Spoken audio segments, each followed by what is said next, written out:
Hey, listener, thanks for clicking play on this episode of the Jock and Nerd Podcast. It's time for a new addition to our What the Fuck Happened series, a great series we're running here in collaboration with the Ginger Geek Blogs and Matt Delhauer, where we take a look at really shitty superhero movies and figure out what the fuck happened. For this episode, it's R.I.P.D. from 2013, starring Jeff Bridges, Ryan Reynolds. What a box office bomb. Why did it bomb?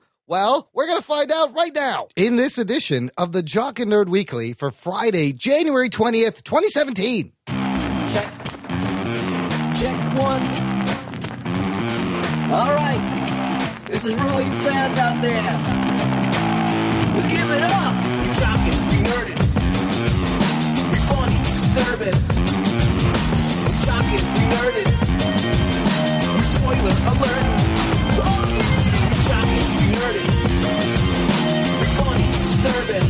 Oh yeah. Jockin', we nerdin'. We spoiler alert.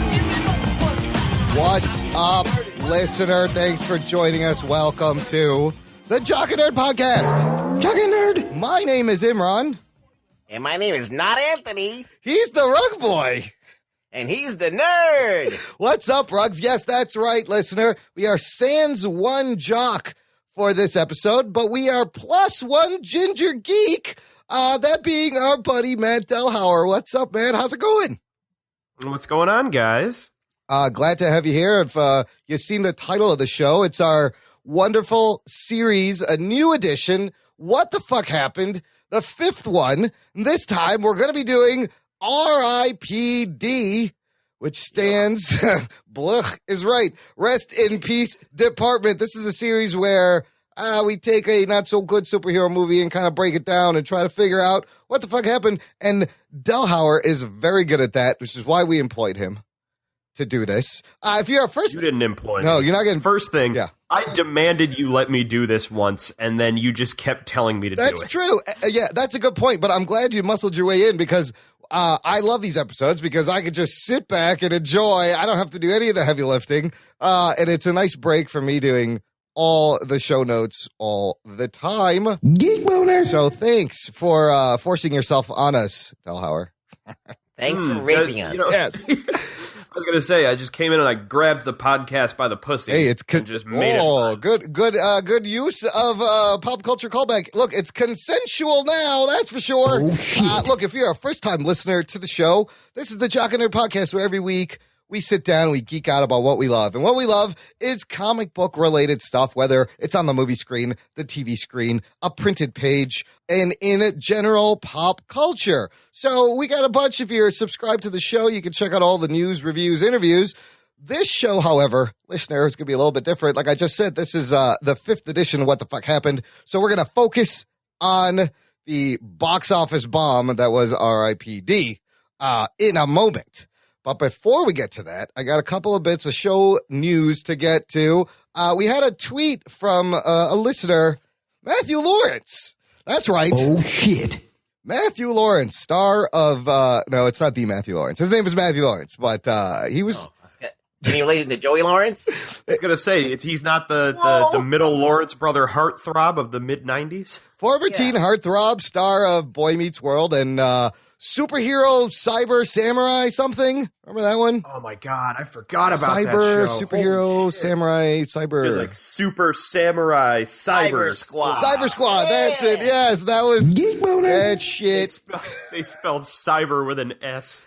Oh no, it was SY because it was SSS. Ugh. Oh my god. Lame. Look, it's not that Lawrence, but he wrote in something very interesting. This is what he said. At Jock and Nerdcast, have you changed your schedule? The podcast had been coming out Sunday. Is this how it's going to be now in the future? Thanks for writing in, and it's very interesting that he noticed. When do they come out? Usually, this is what happened. We've been hitting Sundays consistently. Now, January, first of all, 2017 has been a little bit crazy. I had to push it to Wednesdays a little bit. We slid a little bit. First of all, this tweet tells me two things I didn't know. Listeners are paying attention. So good on you for calling us out. And we've got them used to a release schedule. It's actually it's interesting to notice that they are at a point now where they're waiting for the day for the episode to come out. And that a really cool feeling. Absolutely, that's what. Look, even though this is on-demand audio, you can download the show, listen to it whenever you want. Consistency is still important in this medium, and you're running a weekly show, so I always feel bad when I miss Sundays. Look, listeners, I never want to leave you hanging. In the future, I will communicate better on Twitter. We're always going to give you a show every week. It might slide around, but look, sometimes life is fucking nuts. So far, for me, 2017 has been fucking crazy. After 2016, I didn't think it could get any worse, but you know what? It's following the laws of entropy, and it's just getting worse. How is 2017 for you guys so far? Well, that's beside the fact how 2017 has been so far. It's been shitty so far for me. Yes. But I'm just saying, when people complain, that's a sign of success. Like, when you're starting to get flamed for shit, like, that means, like, you're doing something right. And he wasn't flaming us. Nobody gives a shit. Exactly. He was just asking, look, because I know, you get used to your routine, and we are so happy to be in your routine, listener. So, look, my promise to you is this episode there may be one or two more that are sliding around, but we will get back to the Sunday release schedule because I will have some time. This one might come out a little bit later because I'm working all weekend. But here's what I want you to do, because this is episode 149. And you can find show notes for everything we talk about in this episode, jockandnerd.com/149. You need to subscribe to the show to get our 150th episode. It's going to be a bunch of news, us just having a good time, some listener audio sprinkled throughout the show. It's 150. It's a crazy milestone. And as always, you can find the show on iTunes, Stitcher, Google Play, iHeartRadio, YouTube, Player FM, TuneIn, however you want to listen. Subscribe. You won't miss it. It'll come right to you. 150. Jock and Nerd. It's crazy because it feels like we just did the 100th episode. Right? We were like reminiscing about all the shit that we did in the 100 episodes. That was the Civil War review. That's when so it was in the summer. So we get on, right? So 50 episodes since summer. Yes. It's fucking nuts, dude. Hey, we love doing the show, and we're going to keep doing it. Look, life happens, but the show must go on. Now, before we begin, we have to comment on a piece of history that happened today, the somewhat peaceful transition of power in the U.S. government. Today, we're recording on January 20th, is the day where the joke of saying, Trump's America now, boy, actually comes true. Oh, shit. It really is Trump's America now, people. Let that sink in for a second. So smoke them if you got them, everybody. Smoke them all if you got them, because your healthcare is probably going to go away. Look, I did not watch any of this then don't do that. inauguration this year, this time, which is weird for me. I've kind of been turned off. To me, America is like a show that has jumped the shark. Oh, shit. And I just can't be bothered.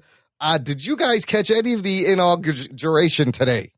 I did. You did, I watched it like twice. You watched it twice? Oh, shit. Wow. Yeah. All right, look, we'll have you be our little reporter. What'd you come away with? None of you guys were interested in watching it at all? You know what's funny? In 2008, like our work, they took us across the street to like a restaurant to watch Obama get inaugurated. We stopped work. Everybody went. They're like, look, we're going. This is historic. Yeah, that shit didn't happen today. I think that's like a shitty attitude. Like, I mean, and I'm a pessimist. Wow. Right? No, but and okay. I am not for Trump. I am not into the shit that he's talking about. I did not vote for Trump. I also didn't vote for Hillary Clinton either because I don't like either of them. But, like, this is the thing. When Obama got elected, there's all these assholes going, fuck Obama. Thanks, never. Obama. Remember, like, thanks, Obama? If you do that to Trump, you're just like those guys. You're like being a closed-minded jerk-off. And yes, yeah. I know that you're being, I mean, it's one thing to be closed-minded to something that you know is bad. Like, okay, I don't want AIDS. I know I don't want it. But, like, it's like... It's a good point. But, like... This is America's AIDS. I understand that people, like, are, like, turned off by Trump. But, like, I think that... I'm not saying you have to like it, but I think you should be, like, okay, aware and engaged. Because you have to be more engaged now than ever. Because the fucking country's in the hands of a moron. I will agree that... You have to watch this shit. No, we have to be vigilant, you're right. you know? Fucking watch everything and check everything. I will agree that this is probably when we should be paying the most attention, but fuck it. This was my boycott. This was my own boycott for today. I'll catch the clips later, but right now I can't really stand his face or his voice is the problem. Ultimately, my stance on it was, I'll see what he said. I'll pay attention. I'll be talking to representatives, whatever it is, and making sure, shit doesn't go south. But I was not giving that giant fucking baby my TV ratings. Yeah, exactly. That's a good point. Yes. Good point. I watched it on the interwebs. For a man who took a dig at Arnold for Celebrity Apprentice ratings down, I was like, "Fuck you." I mean, did you see the pictures that they have of the crowd? Like Obama's crowd was 30 times as big. Yeah, that was pretty crazy. The inauguration in 2008 had 1.8 million people, and they estimate Trump's inauguration had 10,000. Listen, when you can only pull for your concert Toby Keith, Three Doors Down, and some YouTube fucking star, what do you expect's gonna happen? Nobody's showing up for this shit. So look, let's have a little fun. There's a couple of bits of audio I want to share with you. You guys may have seen the Mark Hamill, what he's been doing, his own version of protest, which is genius. He's reading Trump tweets in the voice of the Joker. Geek boner. There was that one about the New Year's, but I'm going to play you his tweet about Meryl Streep. And then just imagine this is an outtake from the Batman animated show. It's fucking perfect. Here it is. Meryl Streep, one of the most overrated actresses in Hollywood, doesn't know me, but attacked last night at the Golden Globes. She is a Hillary flunky who lost big. For the 100th time, I never mocked a disabled reporter, would never do that, but simply showed him groveling when he totally changed a 16-year-old story that he had written in order to make me look bad. Just more very dishonest media. It's so good. It's so good. It's so perfect. I would pay money to have fucking President Joker over this. Absolutely. President Joker, that's like an outtake from The Killing Joke. President Joker would be great. And then another one I got, tying comic books and politics together. It seems Trump had accidentally quoted Bane in his inauguration speech. Whoa. This is a little bit of a stretch, but it's a great comparison. Check out this clip. It says it all. Oppressors of generations who have kept you down with myths of opportunity, and we give it back to you, the people. But we are transferring power from Washington, D.C., and giving it back to you, the people.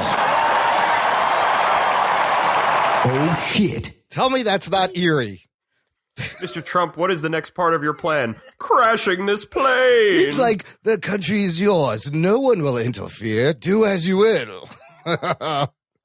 Take it. It's yours. It's yours. I've given power back to you. Wow. I mean, I don't know if that was intentional, but it's fucking scary. I'll tell you that much. I don't think he's ever seen Batman. I think that's his favorite Batman movie. It's the fucking Dark Knight Rises. Donald Trump God, has he seen would anything. like the Dark Knight Rises more. Is there tits in this movie? I'm not watching it. He would like he'd be like, that Bane fella, he's huge. Love him. He's like, there's no boobs in this movie. I'm not watching it. There's no pussy. So, anyway, I saw the Trump, the thing, the address. Yeah, the whatever, thing. The speech. talkie. Yeah.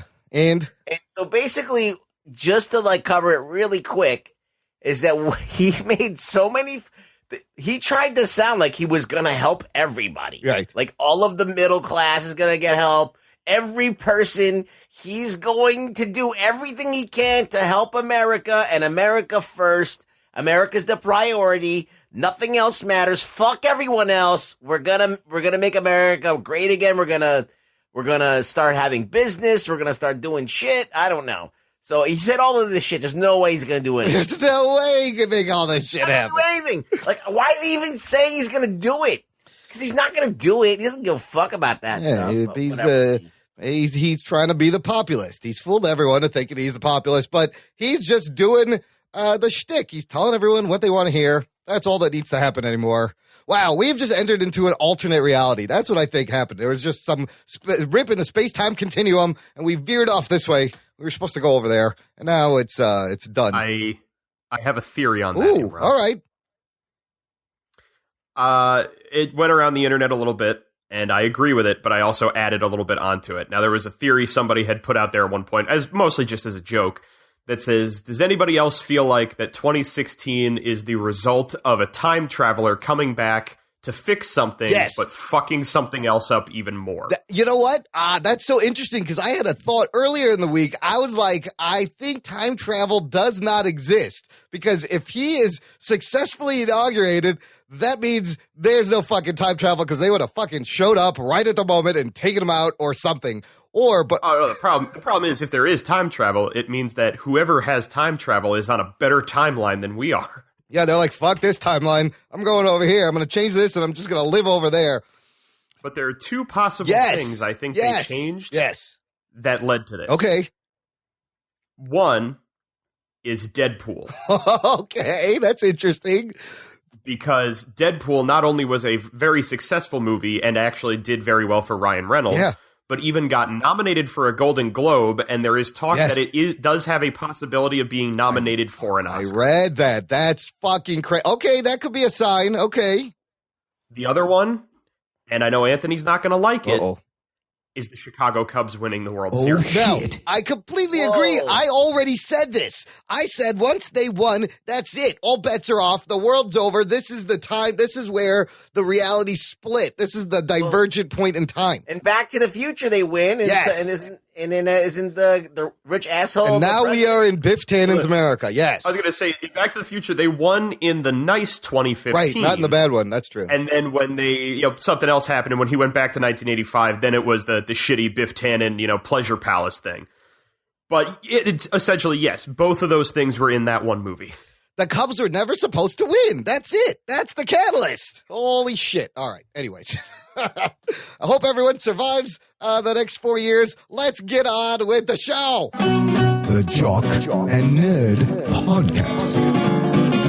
Forgot what we're doing here. We're doing R.I.P.D. What the fuck happened?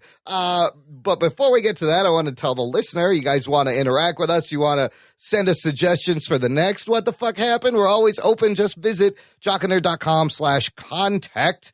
You'll find links to our Twitter page, Facebook group. You can type a little note. You can send us audio, our email. It's all there. Let us know what you think. We'd love to hear from you. Okay, I'm going to set up this movie, R.I.P.D. Came out in the year 2013 from Universal Pictures. Rotten Tomatoes score, a whopping 13%. Oh, shit. This movie was directed by one Robert Schwentke, who had directed the movie Red just prior to this, 3 years prior, and then now he's working on those Insurgent, Allegiant, fucking shitty franchise movies. Anyway, that's what he's doing now. Fitting. Yes, a little bit. Pretty fitting. Written from a screenplay by Phil Hay, Matt Manfredi. The main cast here, of course, you got your Jeff Bridges playing your Jeff Bridges with a mustache and a southern accent, playing character Roy. In the role of Ryan Reynolds is Ryan Reynolds. I mean, in the role of Nick is Ryan Reynolds. Kevin Bacon is in this. Mary Louise Parker, who I loved on Weeds. So Stephanie Sozak, who plays the love interest. And then you got to mention the James Hong, who plays one of the avatars, and Marissa Miller, who plays Roy's avatar. Now, if you haven't seen the movie, this will all be explained. You'll figure out what these avatars are about. But two great cast members in this movie, and that's really most of the important people right there. You don't need to know anything else. So this was based on a comic book.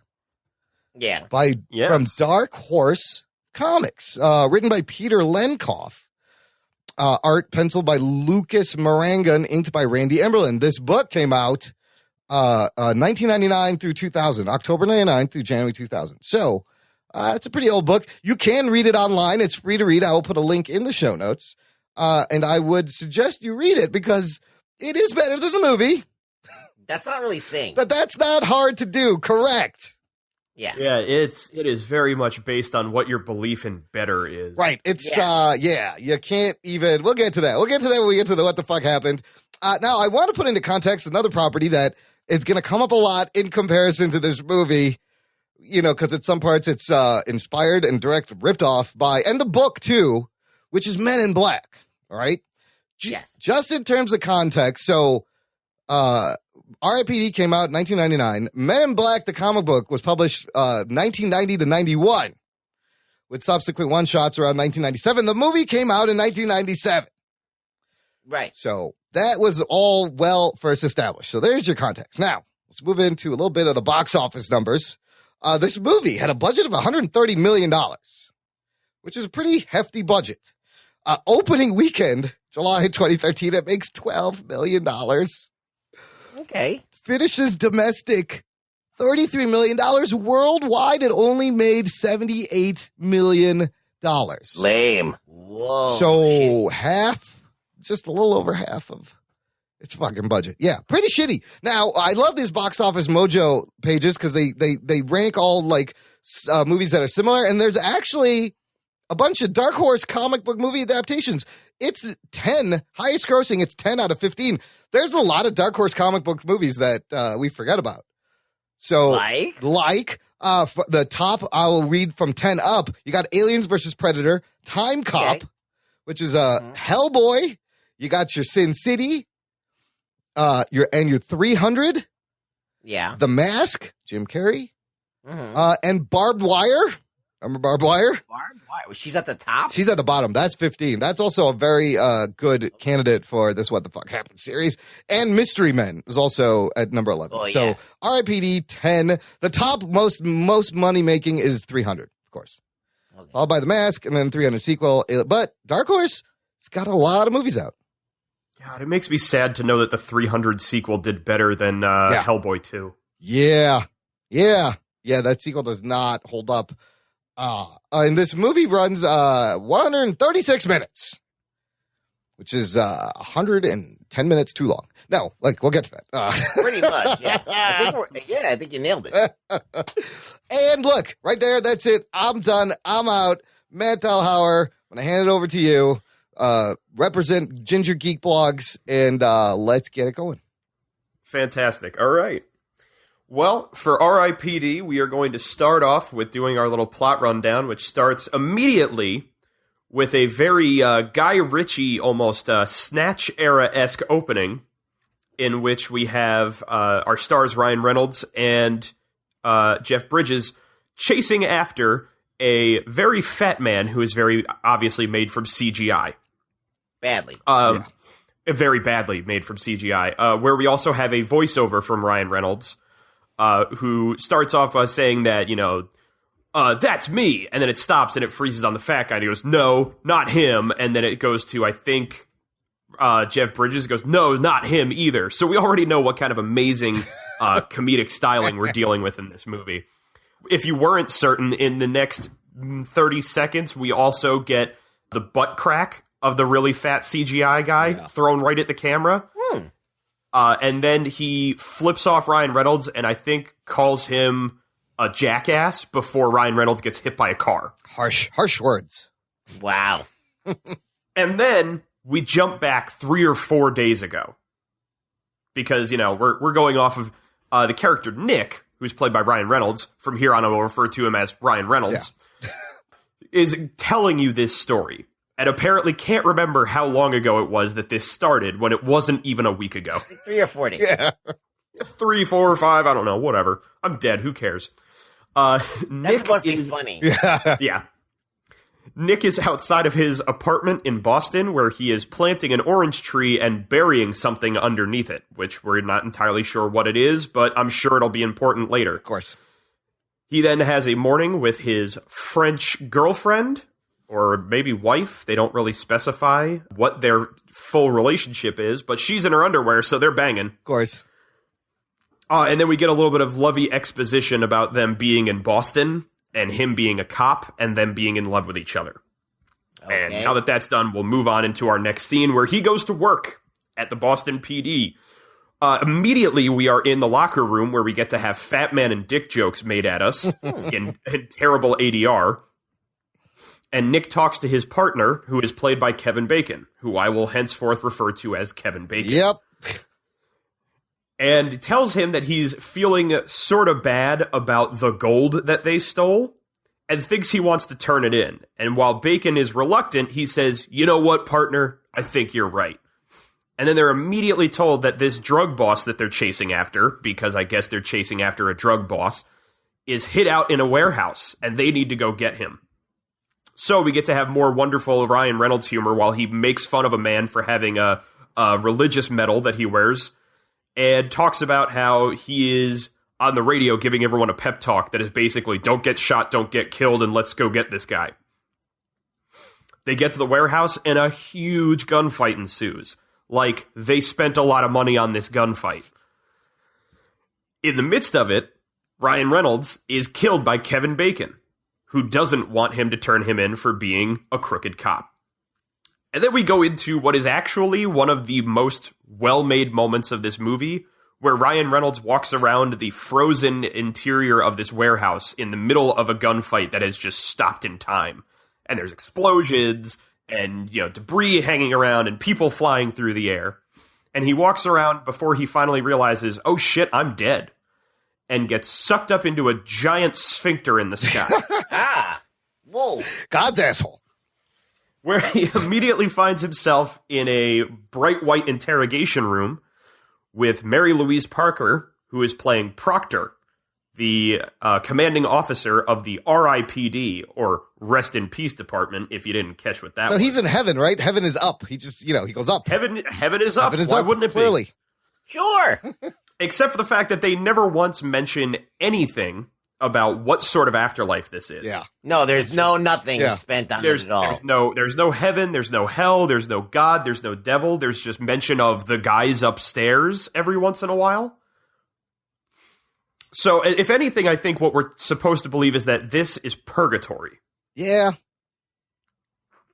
So while he is sitting in this interrogation room, Proctor offers him a chance to work for the R.I.P.D. as a penance for the fact that he was a dirty cop in life, and that this is his only way of making it into heaven.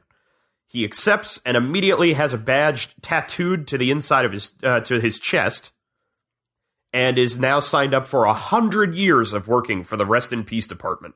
I feel like this scene had a missed opportunity, because the whole time that she's giving him the lowdown on him being part of the R.I.P.D, she's got this big thing of Fresca on the desk. And then at one point, like, she leaves the room and he's got to follow her. And I thought he was going to knock the Fresca over and be like, fuck you. And he didn't do it. I mean, and it's great because I don't think she ever drinks from it. No, it's just there. It's so It's just a distracting. glass bottle of Fresca. It's so which green. is the only set dressing in this entire room other than it's just so weird. Nothing happens with the Fresca. They paid him a lot of money just to put the fucking bottle on the table. But it's so distracting because I just kept staring at the bottle. Yeah, I'm do something with it. Show it up your ass. It's the only thing with color in the whole room, too. It's like everything is white, and then there's this green bottle. It made no sense. Yeah. Yeah. So immediately, Ryan Reynolds is introduced to his new partner, Roy, who is rootin' tootin' Jeff Bridges, doing his most over-the-top Rooster Cogburn return from when he was in... God, what was that movie called? He's played this character in like a dozen movies. Oh, yeah. Well, so anyway, it's a big mustache, southern accent Jeff Bridges. Yep. So you already know it. He says that he is not interested in having a partner because he works alone. And then shoots and kills a quote-unquote deado that was trying to escape custody.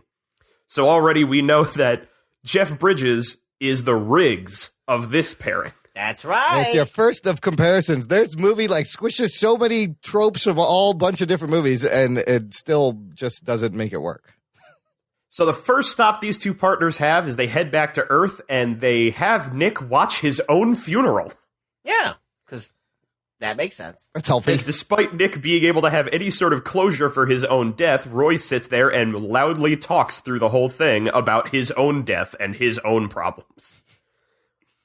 Nick attempts to approach his girlfriend/wife, Julia, but she doesn't recognize him, and because Nick is actually seen to the world as an old Chinese man named Jerry Chen, and at which point Roy explains the concept of avatars, wherein they, as R.I.P.D. members, are not seen as themselves because they are dead, and that could cause a problem.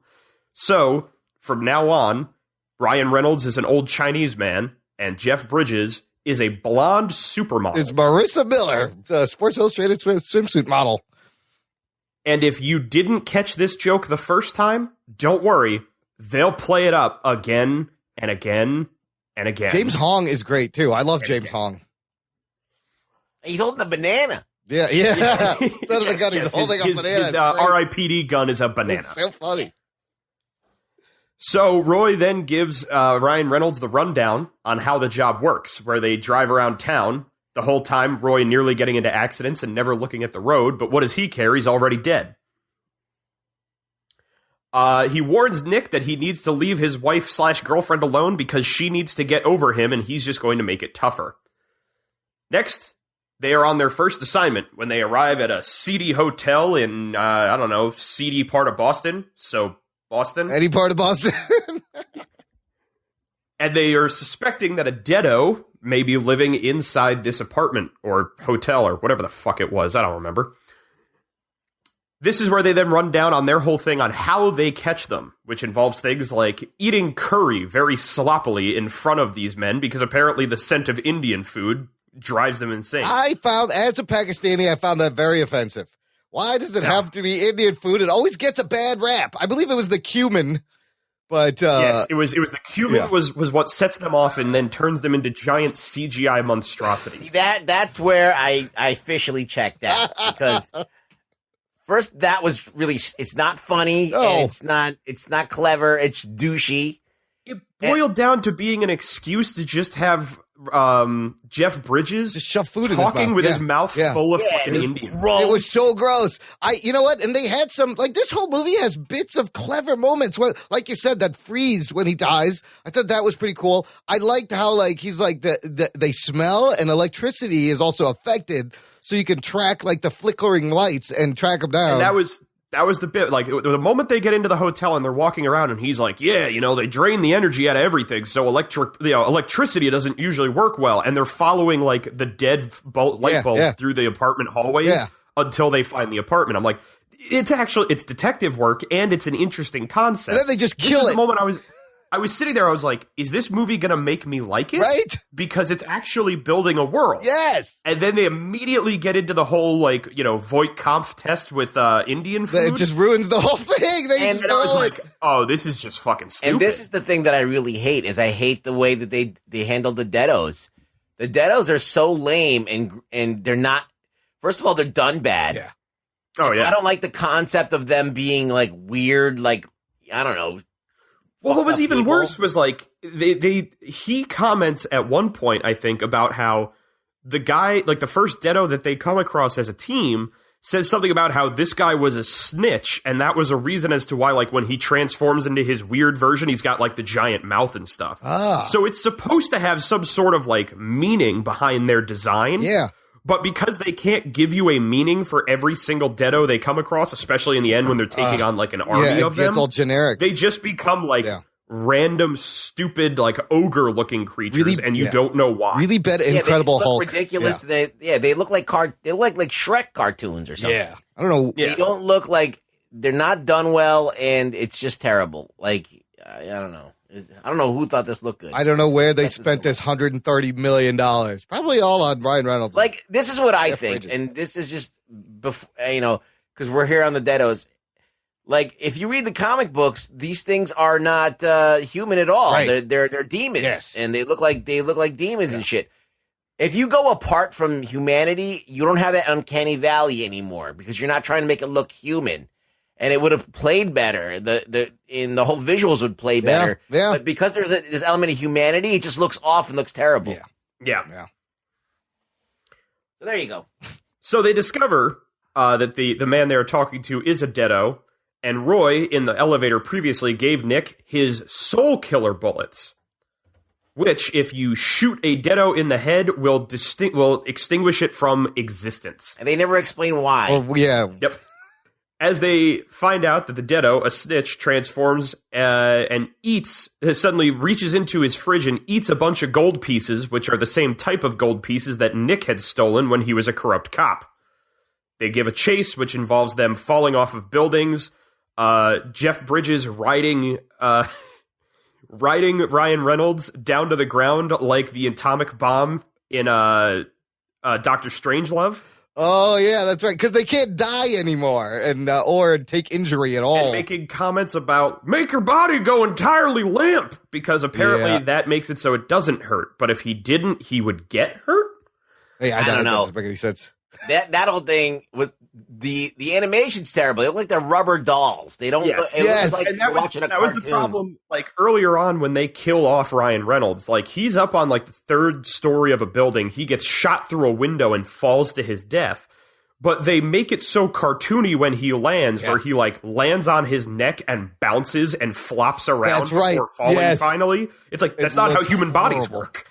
No, it's so bad. Not the last time I threw one off a roof. Yeah, see? Ruggs knows. Yeah, they just splatter. So they kill the Deado. They take the gold pieces. Nick is commenting on how there's something bigger here, and Roy doesn't really give a crap. They get back to the department, or the headquarters, or purgatory, or whatever it is, and where they are now being told that there's a huge surge of Deados in Boston.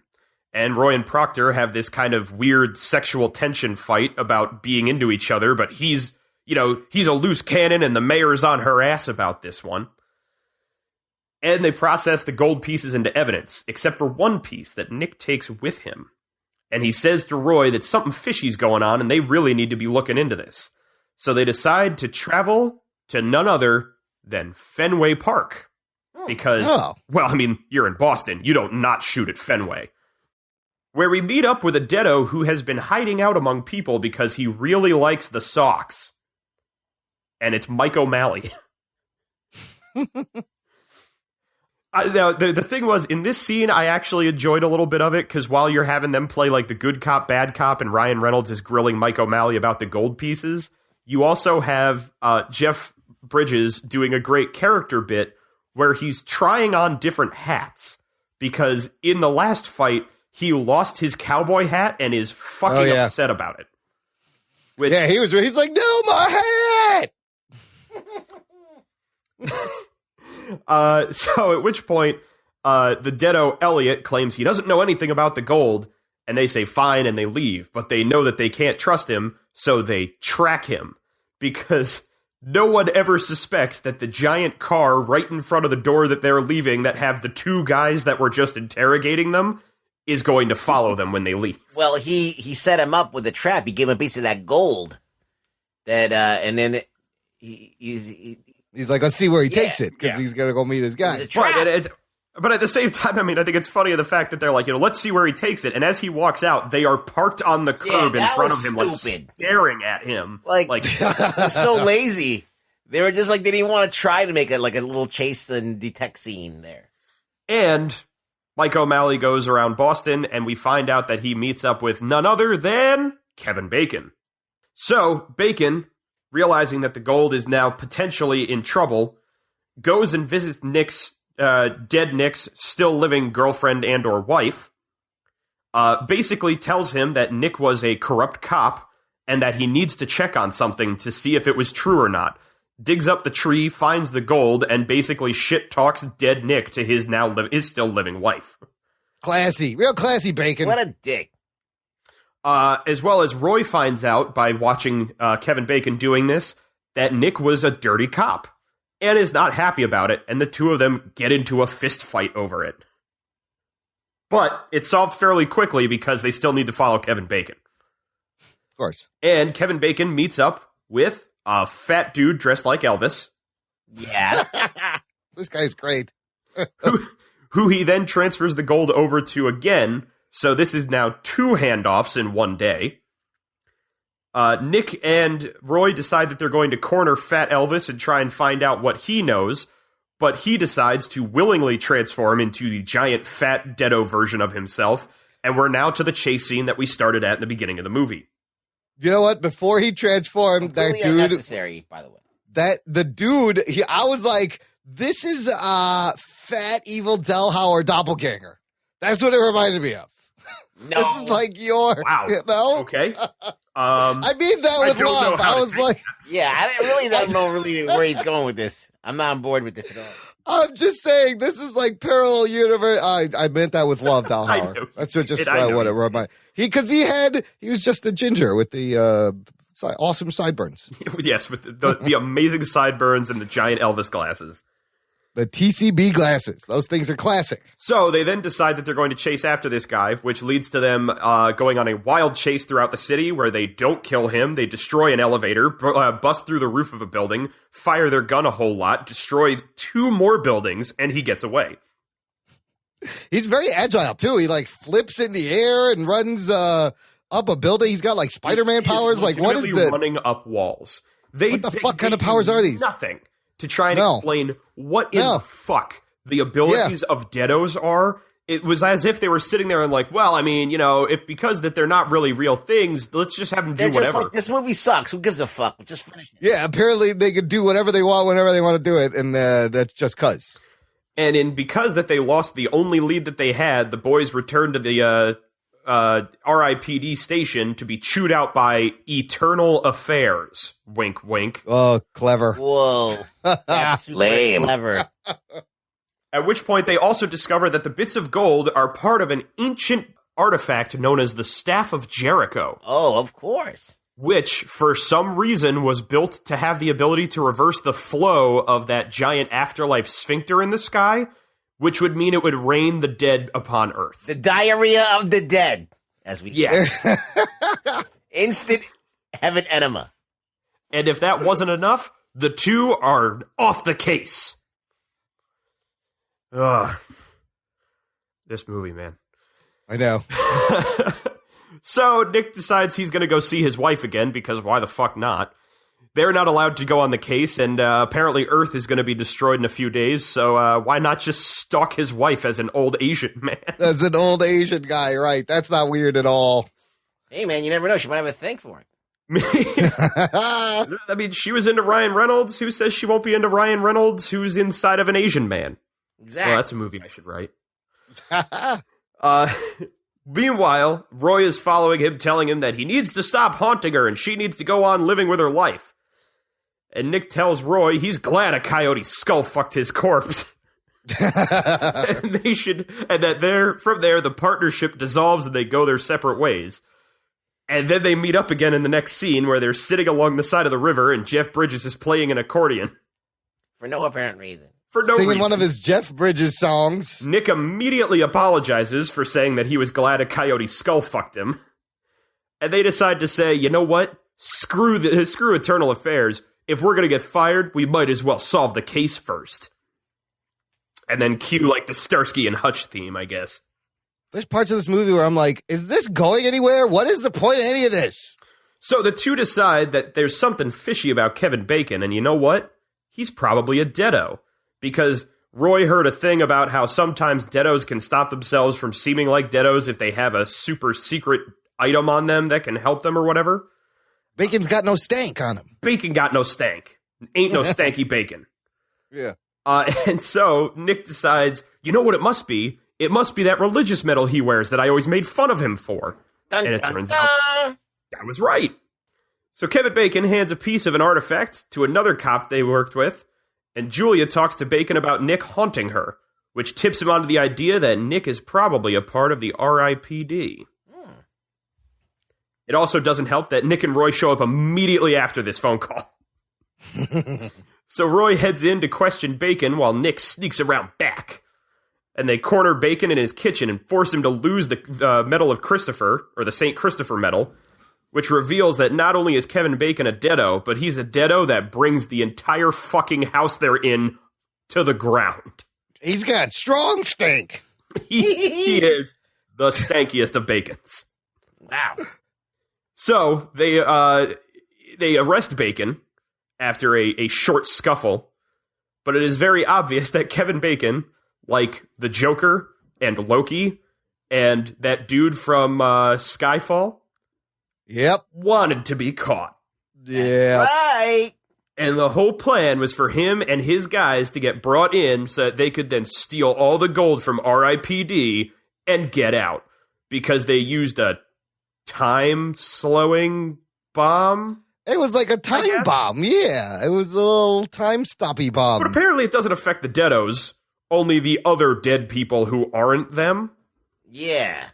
They really love this effect. It's used 3 times in the movie. Yeah. This is the second time. And then they escape back to Earth in the toilet elevator thing that the R.I.P.D. Yeah. uses. Now that they're back on Earth, it's time to get ourselves into Act 3 as the Deados and Kevin Bacon start building the Staff of Jericho in the middle of Boston. And Kevin Bacon decides that for a little bit of insurance, he's going to bring Nick's girlfriend down there with him. Conveniently. R.I.P.D. struggles to fit through the door to get into the elevator bathroom because, you know, why shouldn't we have a Three Stooges style physical humor? And as soon as they get out, they start a major soul killer gunfight in the streets of Boston that quickly turns into an Old West quick draw and tongue-in-cheek lesson on the Old West showdowns. First, you got to get that guy, and then you get the guy in the window, and then there's a guy on the roof. Oh, sometimes there's not a guy on the roof. Would have been funnier in a different movie.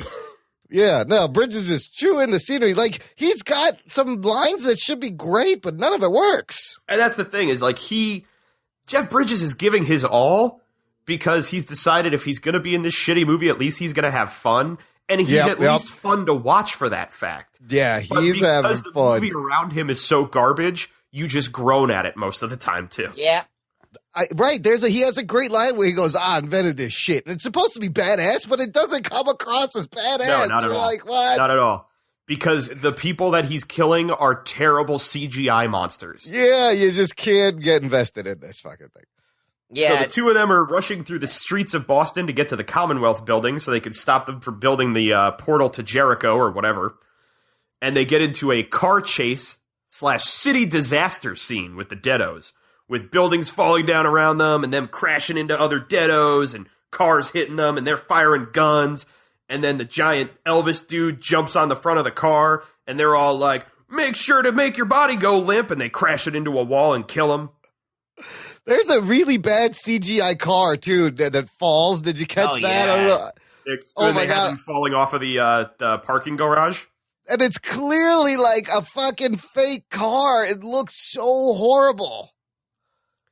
So Yeah. finally, Kevin Bacon has Nick's girlfriend show up at the Commonwealth building so he can hold her as a hostage, and he reveals his Deado self, which is just poorly CGI'd Kevin Bacon. It's a really bad, like, Incredible Hulk bigger. Oh, it's so, But like, that. And it was also like, he's bigger, but like his head is split in half or something. Yeah. Yeah. And they it was kind of, explain that he apparently died on the job, but then just sold his soul to be a Deado or something, I guess. Whatever.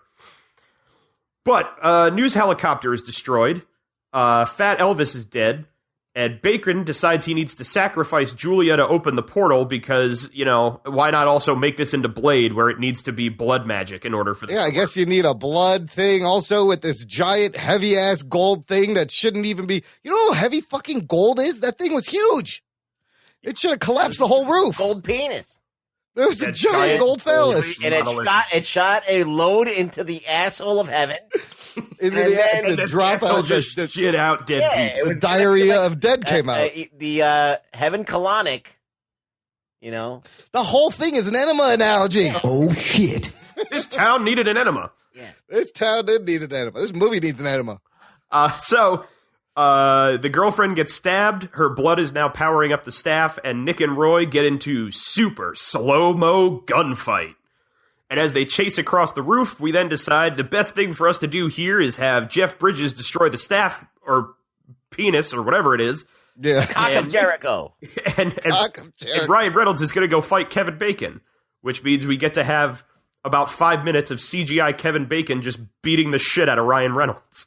Of a CGI floppy Reynolds at points, too. Yeah. Like, again, more of this really bad physics. Yes. Roy is able to use his lasso to pull a tractor off of another building, which just happens to be on a building taller than the Commonwealth, and pulls it down on top of the spear in order to destroy it. Nick then shoots Kevin Bacon in the face after running out of bullets, and Julia dies. Yes. He kills Kevin Bacon, and then his girlfriend dies in his arms, and finally gets to see Nick as himself and not an old Asian man. Well, then they do the freeze thing again. I thought that was, I mean, again, a moment that This should have been like, oh, they're together. This was a moment that should have made you cry. Yes, But they're because like you've been crying about seeing this movie for 130 minutes at this point, You're dead inside. care. you feel nothing. You're a deadite. I sat there just thinking to myself, like, just let her fucking die. Like, Who gives a fuck? Really, we didn't even get to meet this girl. We know nothing about her. Her blood is halfway floating across. Really bad CGI. so Ryan Reynolds says goodbye. We all are supposed to shed a tear, and then Julia wakes up in the hospital. At which point, Nick, Roy, and Proctor are all looking at her from outside. Apparently, Proctor pulled some strings to make it so that Julia wouldn't die. So I guess, that's nice. If you do a good job, the R.I.P.D. will make sure that your loved ones just don't die right now. Okay. It's a perk. Yeah. For solving the problem and stopping heaven from shitting dead people all over the earth, Nick is let off with a warning instead of being fired, which I guess means they would have gone to hell? Oh, yeah. Well, who knows? He just There was a fucking- he threat gets of them shot. going to hell like the whole time, yeah. And Roy has been given 53 more years onto his sentence with the R.I.P.D., which he then claims is the third time they've extended his sentence anyway. Jeff Bridges and Mary Louise Parker have the most awkward, sexy moment between the two of them, and I guess are going to restart their relationship. She bites his beard. What was that? This was obviously her moment to be like, you're gonna ham it up, I'm gonna fucking ham it up. We'll see who hams it up harder. And she walks off, and I guess they're now gonna bone again. And as a gift to Nick, Roy gives him a new avatar ID, which is a Girl Scout with headgear. And now we are on our way to the credits. That's Is it. it That's over right. yet? He's a fucking Girl Scout, and that's how. Wow. And the movie kept going longer than it should have. Whew. That was, listener, if you haven't seen the movie, that was way less painful than actually watching the movie. So you should be thanking the Delhauer. Because I skipped Saving over you. the 9 times that they mentioned that Jeff Bridges is supposed to be a woman. Yeah. Yeah, and there's like all the dialogue exposition scenes are so boring. All right, no, that was a great look. We just saved you 136 minutes there, listener. Hope you appreciate it. Let's take a break, a pause. I'm going to play some promos for some fun geek shows.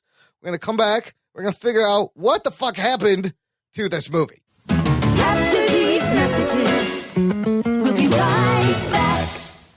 Trivia Geeks, the unpredictable game show podcast, is back with a brand new season.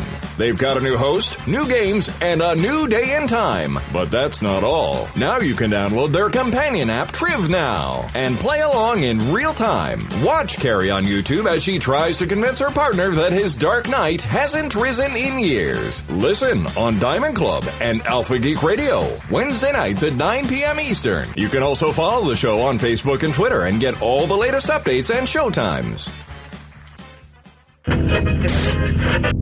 Are you afraid of what goes bump in the night? Have you or your friends ever pondered a conspiracy? Do you want to know more about the unknown? If so, then put on your tinfoil hat, sit down, and pick up your computer, tablet, or phone. Go to iTunes or YouTube and search for Secret Transmission Podcast and listen to us try to explain the unexplainable. Follow us on Twitter for updates on shows. At Secret Trans Pod. That's SecretTranspod. Or you can email us suggestions At secrettransmission@hotmail.com. That's SecretTransmission@hotmail.com. It's not just any day. It's Mr. Throwback Thursday. Hey, this is Jamie. And this is Bill, and we are the Mr. Throwback Thursday podcast. Do you remember when the wheels were steel and the beats were real? We do, and we talk about it every Thursday. You can check out Woo News, One and Done, Record of the Week, and a whole lot more. That's Mr. Throwback Thursday, keeping it classic on iTunes, Stitcher, and at highvoltageradio.com. And always remember, new school stale, old school fresh. Jock and Nerd. listener, if you're enjoying what you're hearing, and sometimes, like we said earlier, that we slide schedules and there's a hole, and you just need some more Jock and Nerd goodness. Might I suggest you check out our fan club on Patreon. Jock and Nerd. Just go to jockandnerd.com/Patreon, where for a low monthly pledge, you'd be helping out the show in terms of maintenance costs, keeping the show going. And what you get is a bonus podcast feed that has about 7.5 hours of extra geeky audio. We've got post shows. We've got instant reviews to movies. We have whole episodes. Rugboy's on there. Delhauer is on there. So it's a lot of fun. Rugs, you checked it out recently, and you didn't know what we were posting, and this is where it all goes. There's a lot of shit on there. And like every time that we record a show, we usually record a post show of stuff that's not really comic book related, or sometimes it is, but like it's a lot of shit that you're never gonna hear otherwise unless you go there. So you should go there and check it out. There's also a clip of the first time Matt met Rugboy. That clip was pretty funny too. Like the very first time you guys interacted. Yeah, there's stuff that happens before the show. If I meet like a new person and they're like freaking out, or like they're asking me dumb questions. I fanboyed so hard. You're like, oh my God. Really? Oh my God, anyways, be a member of the fan club. You will not be disappointed. jockandnerd.com/Patreon. Okay, Delhauer, I'm sure you got some production notes, some more research. What the fuck happened with this movie? Because honestly, like, it's not a bad movie. It's barely a movie. It's like a mashup of all these other movies that just is done badly. Like, of course, you're going to have your Men in Black, your Ghostbusters, your Lethal Weapon, your buddy cop movies, The Dead coming back as living, like almost a little bit of Evil Dead. But like, it just fails. Well, how did this happen? Well, first thing, I'm gonna let you peer behind the curtain a little bit on how I do the research for this. Yes. Usually, I just read Wikipedia. Okay. Because most movies actually have a lot of information about their production and how they got made on Wikipedia. Yeah. R.I.P.D. didn't have shit. Oh, my God. Whoa. Legitimately, there is no production, no development, anything on their Wikipedia page, which tells me that they don't want people to remember why this movie came to be. Oh, my God. They don't want anybody to know. You don't think on the DVD there's any kind of, like, bonus behind-the-scenes featurette? They're like, no. It's probably, like, theatrical trailer and, Ryan Reynolds going, I'm sorry. Look at his commentary. I feel like that this movie is like a rape baby. Okay. It's like it's so true. It's like someone forced it to happen, Yes. Then they just had to go through with it. You can't deny that it's there and that it exists, but you never want to tell anybody what happened. Yeah, how it happened. You don't want to tell the birth or the conception of this. Yeah, you don't even want to remember how it happened. So I want all of you to be so appreciative of me because I need to be recognized. I am that vain. Okay. Of just how much actual research I had to do for this movie. Wow, so you had to go digging deep for reals then. To the point where there is a good part of this is actually just speculation because I can't prove it. All right. Fuck it. That's good stuff. All right, so where this story starts is all the way back in the 70s and 80s when Peter M. Lenkov was a child. Oh, wow. He said in interviews he has claimed several times that the biggest thing he always wanted to do in his life was he wanted to write for comic books because he loved Spider-Man and Superman and all that stuff. And has said on occasion that, oh man, people would be so jealous of my comic book collection if my mom hadn't thrown it out, which, that sounds like a line, but sure. So instead of getting into comic books, Peter Lenkov actually built himself a fairly lucrative career in the 90s as a writer and producer for movies and TV. Oh. Lenkov was the man who wrote Demolition Man with Sylvester Stallone in it. Really? Yeah. Wow. He also went on to produce several of the Universal Soldier movies. Oh, shit. I see. And I think he was a driving part of La Femme Nikita when it was out there in the 90s. Wait, the American version or not the original? The American version. Talking about a TV show. Yeah. Oh, the TV show. Well, there was that Bridget Fonda movie, and then there was the TV show. You'll come to recognize that Lenkov is really good on taking other people's ideas and making them longer. Yes. Well done. Oh, shit. So I'm assuming that somewhere in that mix, in the 1990s, Peter Lankoff, working as a producer in movies, wound up meeting the head of Dark Horse Comics. Okay. Who was, I already forgot his name, Mike Richardson. Okay. And this is because in the 90s, Mike Richardson was also working not only as the CEO of Dark Horse Comics, but also as a producer on films with things like The Mask, which was based on Dark Horse Comics. Yeah. Or Barbed Wire, based on a Dark Horse comic. It's fairly safe to say that producers in Hollywood tend to run into each other every once in a while. Oh, I forgot to point out, Paul Lankoff, or Peter Lankoff? It's Peter. Yeah. I think I wrote him as Paul at one point. Peter Lankoff was also the person who gave us two, not one, but two Pauly Shore movies. Oh, no. Oh, shit. He wrote Son-in-Law. Oh, boy. I love this paragraph that I made for the Ginger Geek blog thing, so I'll just read it off. I said, let's face it, Peter Lankoff has made a lucrative career out of delivering piles of shit more often than not. If you wonder what Lankoff has done that you may know, he wrote the 1993 Sylvester Stallone Wesley Snipes flick Demolition Man. Need more to impress you? He wrote and produced one of the most influential comedies of the 90s, Pauly Shore's Son-in-Law. Not enough. He was one of the producers of CSI New York, and the producer that brought both Hawaii Five-0 and MacGyver back to CBS in the past few years. Wow, he's still working and doing this shit, huh?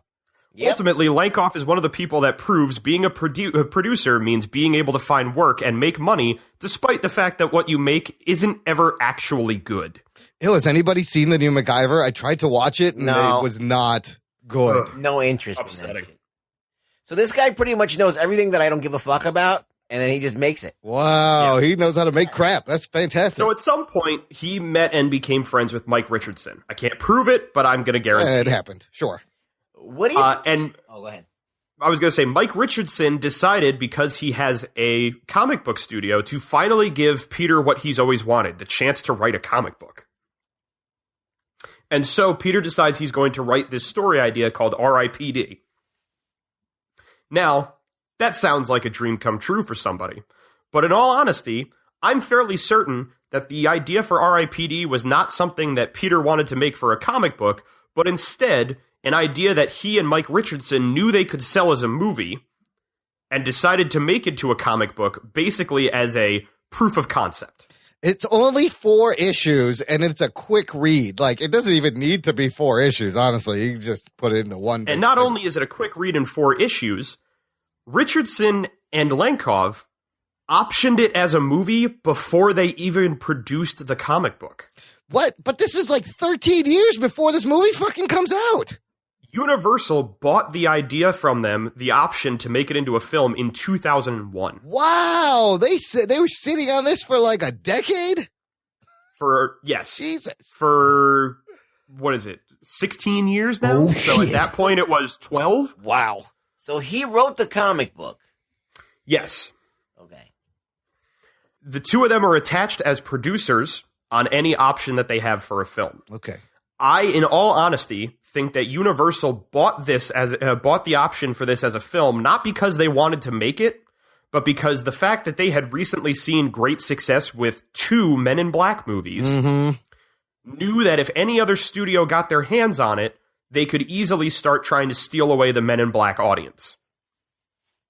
By making something that's basically a ripoff of it. A ripoff of By it, basically but way ripping worse. off Not as their good. property Yes. with something else. Yes. So they bought it and they buried it. So do you think he wrote this as a ripoff to begin with? Yes. I think an absolute ripoff. Yeah. The fact that they optioned it as a film before they even made the comic book means that they didn't have a story they wanted to tell. They had an idea they wanted to sell. Ah. Huh.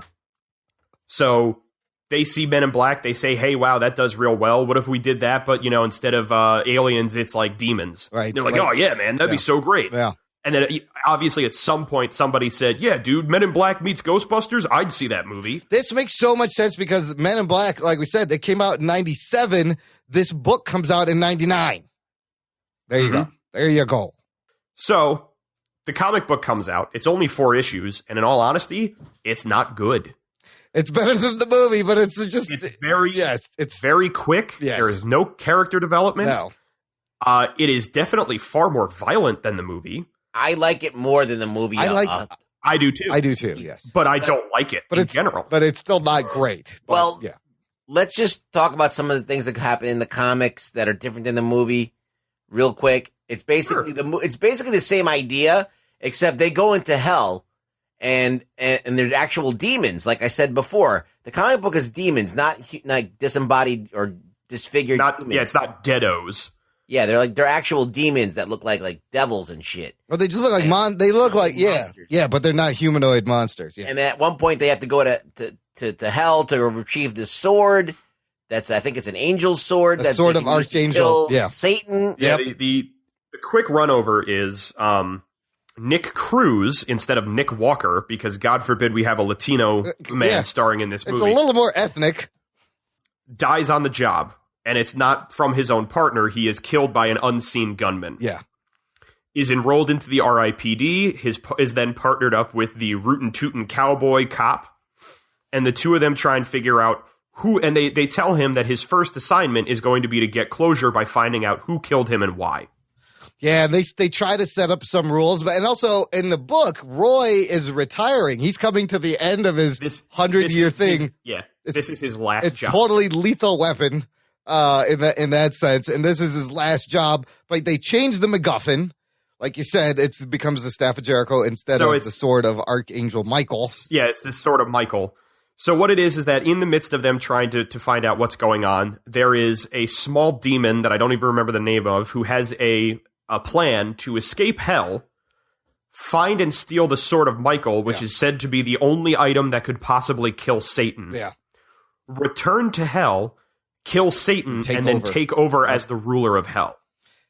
Yeah, I mean, not a bad plot. It's, it's okay. What I thought was weird is like this, you can't even call this an adaptation of the comic book, this movie, because they just take the basic premise. Now, he's also killed, but we find out in the book he is killed by his partner, right? That he was dirty. Yeah, his partner had been in cahoots with a demon.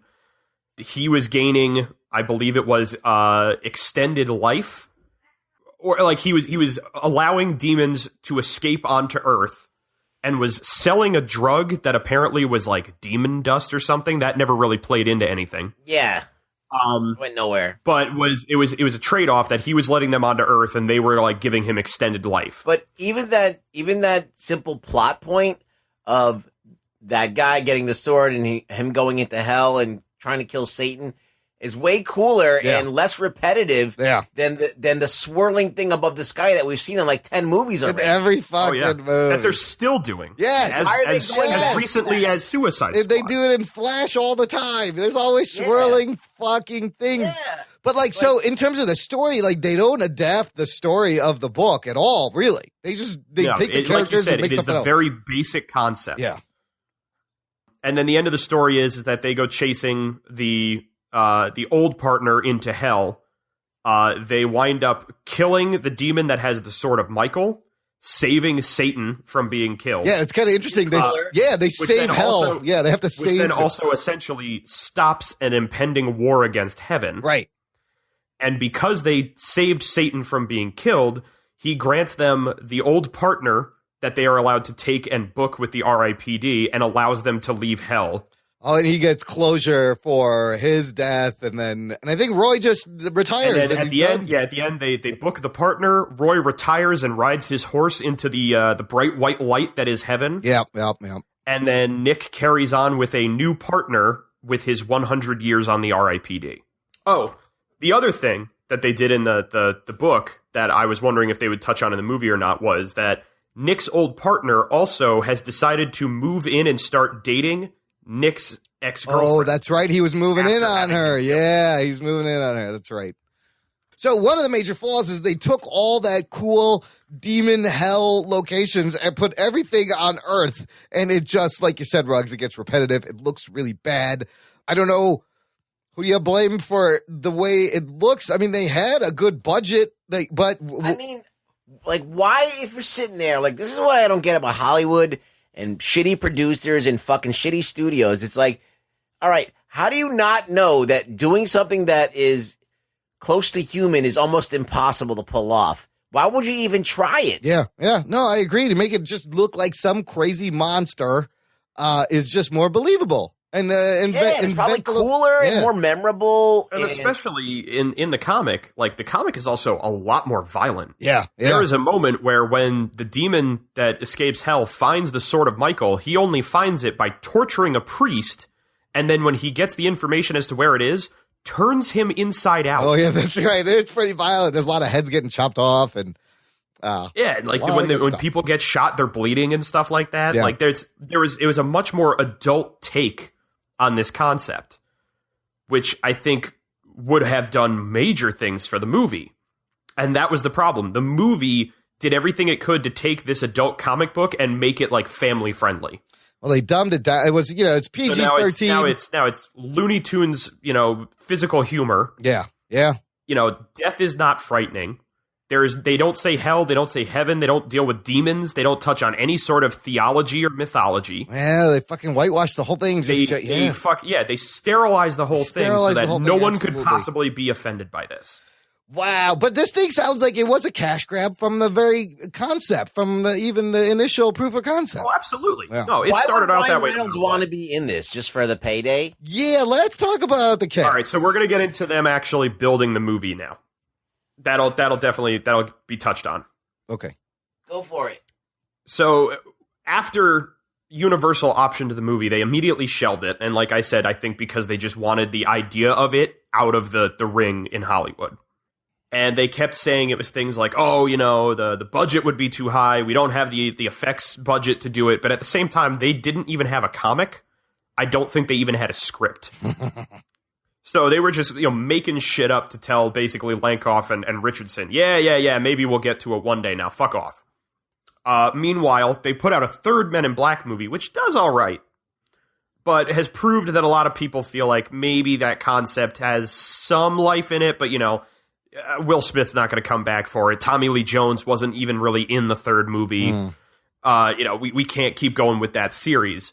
And I have a feeling that then we're like, well, we do have the ability to make something like Men in Black, and we could fill it in with fresh faces and people that we could sign on to contracts.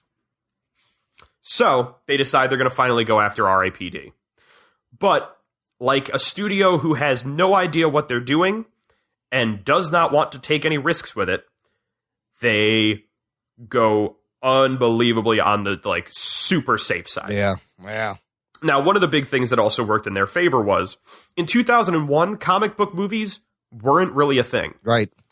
That was the same year as, or a year before Spider-Man. So all you had X-Men, which people liked, and then you had the Blade movies, some of the Batman movies, and that was really all that was in the social conscious at that point. So saying based on a comic book didn't mean anything in 2001. But in 2013, it meant you immediately were going to have people coming to see it. Little kids were going to be like, oh, it's based on a comic book. I love comic books. Let's go see it. So now that they're able to tag based on a comic book, and they've also had 12 years worth of comic book movies that they can pull ideas from, they hire on two guys who have a history in writing high-concept action films, Manfredi and whatever the hell the other dude's name was. What did they write? Phil Hay.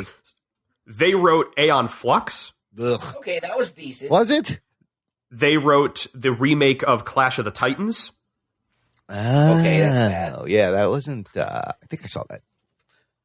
And the problem is that while Clash of the Titans was bad, it made a shit ton of money. Yeah, I see. Okay. And if you're going to get a studio to hire you, you let them know the script I wrote made a shit ton of money. Yeah. They also then bring on Neil H. Morowitz as a producer. And if you don't know that name, you actually kind of do. Morowitz has been the producer on every Fast and the Furious movie that has been made. Okay. He has basically been the go-to guy for Universal for about a decade at this point. And his track record tends to be hit or miss, but he's got a lot of hits. So they trust him, and they trust that he knows how to make a movie that will sell. So with Morowitz on board, two writers who aren't going to cost them a lot of money, and they know can churn out a script that people may enjoy, they then also decide to start tracking down their stars for the movie.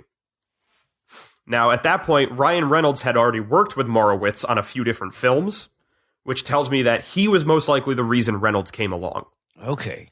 Easily could have sold him on the idea of, hey, look, man, Green Lantern didn't work out, but we got this new project that you would be the head of, starring vehicle, man, and it's going to be family friendly. It's going to be this great, kind of, like I said, Ghostbusters meets Men in Black. It's going to be a lot of great action. I think you're really going to dig it. And I'm sure Reynolds was like, yeah, okay. I get to star in it? Sure. This was what, like the third superhero comic book movie he did, or fourth? Yeah. I'll do it. And he's just looking for something to hit, and he's like, fuck it. Now, here's the interesting bit. They did not initially cast Jeff Bridges to play the character of Roy. They had cast Zach Galifianakis. What? Oh, shit. Zach as Roy the cowboy? As Roy the cowboy. Now, if either of you have seen the movie Campaign. Yes. With him and Will Ferrell? Yes. Imagine that. The highly effeminate Southern guy. As the cowboy, yes. As the cowboy cop. Wow, I didn't think this movie, that could potentially, I don't know, would that have saved the movie? No. Jeff Bridges was the best thing about the movie. You really was. You really was. A few times I will say Zach Galifianakis on this movie would have made it far worse. Yes, I was just going to say, if anything would have made this worse, it would have been that. I love Zach Galifianakis. I do too, but Bridges was the best thing in this movie, only because he didn't give a fuck and he was just having fun.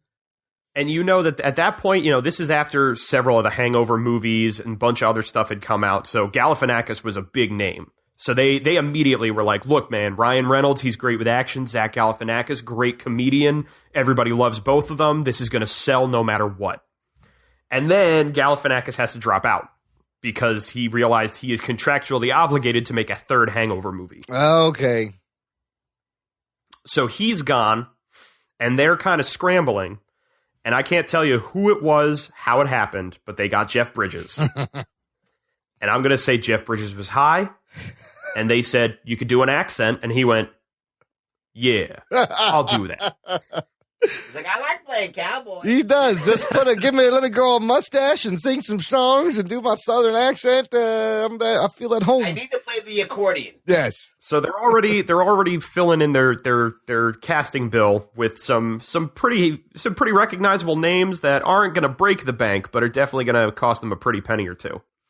So they're cheaping out on getting two writers that are just kind of hired guns for the company, and they realize they cannot give a lot of money to a director. Luckily, Robert Schwenke has really not done a lot. Nope. But he did do a comic book movie the year before called Red. So he is someone who understands action with comedy.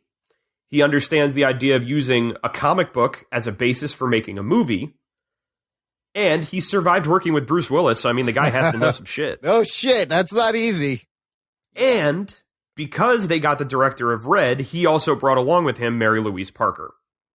And apparently, I found at one point, they were in talks and attempting to get Jodie Foster to play Mary Louise Parker's character at one point. Oh, wow. Which would have surprised the hell out of me. Yeah, I don't know if Jodie would have fucking done that shit. Yeah, that's really slumming it for Jodie. Yeah, there's no way she would have fucking taken that. One look at that script. And then wasn't Red 2 coming out the same time this movie came out? Mary Louise Parker came is in out that? the same summer. The same summer, and she's in that too. And so, Mary Louise Parker, she had her work set. And they didn't have Schwenke come back for Red 2 because he was making R.I.P.D. Oh, boy. Principal photography for the movie took place over the summer of 2011. Yes, 2 years before the movie came out, they were filming it. Wow. They did it entirely in and around the Boston area. They had some sound stages there, and I think out in L.A. for a lot of the interior stuff. On location. Damn. Yeah. I think it was only the final scene outside the hospital was shot in Los Angeles. Okay. But that was about it. Fast forward. Movie's released in 2013 in July, which with the extensive amount of post-production effects and the CGI and stuff. Like, the fact that I'd say 60% of the characters in this movie are 3D CGI effect. I can kind of see why it took them 2 years to go from principal photography to final product. And the problem is that even after that 2 years, it still looked like garbage. Yeah, I don't see any of that money or that time in this movie. It was horribly done. Whoever they hired for the effects, they were not doing their A game. You know what? It's Universal. A lot of it looked like unused shit from the Incredible Hulk movie. That they were like, hey, just put this absolutely. fucking And that was the thing, was texture like every single one of them was like a weird, like not used version of the Abomination. Right. Yeah, it was all like their models they didn't use. I liked Fat Elvis, though. And as if there was anything else about this movie that could tell you that even Universal had no faith in it, they did not screen it for critics before they put it out into general admission. That is never good sign, people. We should just know that right away, because that way the critics can't get out there and fucking say shit before the movie comes out. And so we now get to a little bit more of like the what happened with them. Well, like I said, it's them putting together a cast that they only can see as sellable and not actually as actors. Writers that are not going to cost them a lot of money and they can easily tell what to do. A director that's not going to rock the boat because he's only just now getting into big budget filmmaking. And 2 producers who strictly created the concept of this movie because they wanted to sell it as a movie. Wow. There's just no heart in any of this. Like, And it's just, yes. You see it in everything as you go through it. They had no interest in making a movie or telling a story. They had interest in just selling you a ticket to something. And it's everything is slapped together. You've got the fucking, Avengers ending with the giant thing in the sky that's going to rain down bad guys. Yep. You've got, your slapsticky moments. Everything is sanitized so that nothing is scary, nothing is upsetting, nothing is emotional. Even death is seen as just being like a weird body humor joke. Yeah. They're randomly poking fun at Indian food. And they're just chewing that's the scenery. The one thing that they went over the line on. Like that one thing. And then everything else is just so namby-pamby. Yeah. And legitimately, it was just like the 3rd or 4th time that there was just a joke where like, oh, right, I forgot, Jeff Bridges' avatar is a supermodel.